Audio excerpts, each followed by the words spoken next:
Magandang umaga po sa lahat. Tayo nagbabalik dito sa aking YouTube channel para mag-discuss ulit ng another coins. I-selling natin kung magkano na ang kanyang mga presyo po. Ayan.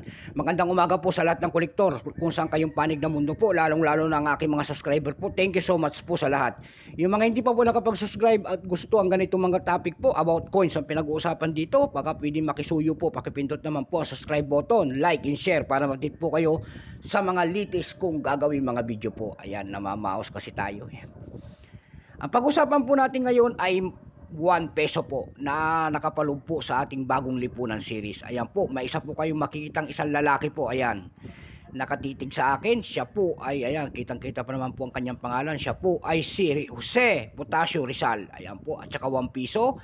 Republika ng Pilipinas po. Pagkatalikod po natin, ayan po, makikita ho natin ang imahe po ng BSP na luma na logo. Ayan. At ang Bangko Sentral po nito ng Pilipinas, 1978, ang bagong lipunan series. Ayan.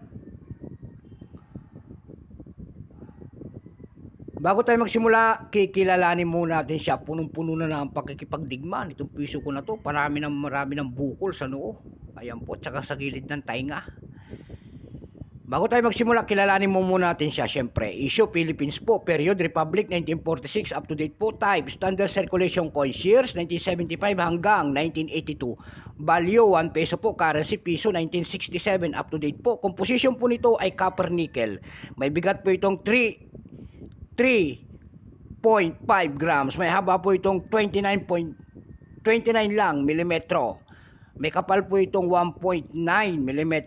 Ang hugis nito, syempre, pabilog.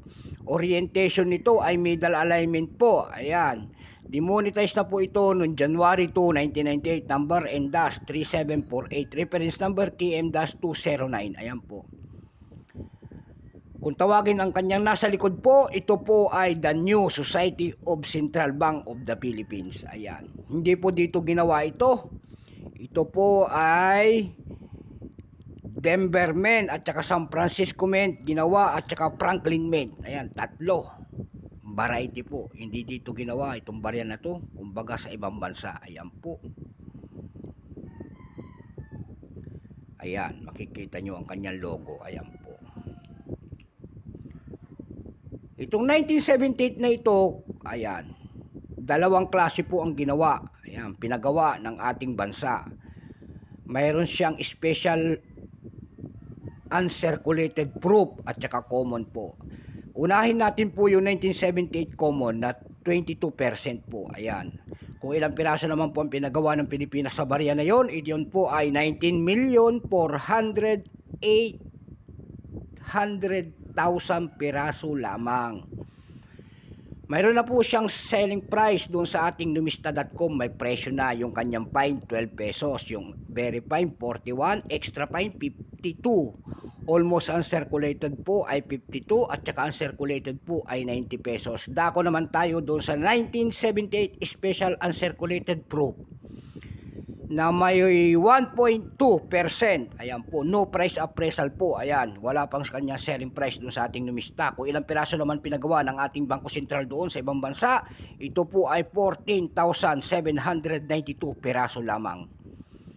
Dako naman tayo doon sa kanyang pandaigdigang presyo kasi millennial na ito, matagal na eh. Ayan, inuugat-ugat na nga. Tignan nyo na nga yung coins ko, ang dami ng tama. Ayan, may tama na sa tainga si Rizal dyan. Ayan po. Doon sa ebit.com po nito, may nagbebenta na po ng 159 pesos. Mayroon din tayo nakita doon na 277 pesos. May malaki tayo nakita po doon na 1,571.97 pesos. Mayroon naman tayong nakita doon na 248.99 pesos. Doon naman po sa ating carousel.com po, may nagbebenta na nito ng 350 pesos at saka 80 pesos only. Wala na tayong may dadagdag na presyo po at yun na lang, sagad na. Wala na ako may babahagi po sa inyo. So hanggang dito na lamang po. Magandang umaga po sa lahat. Luzon, Visayas, Mindanao, kung saan kayong panig ng mundo po. Keep safe po sa lahat. Sana balutin tayo ng Panginoon sa araw-araw nating trabaho. God bless.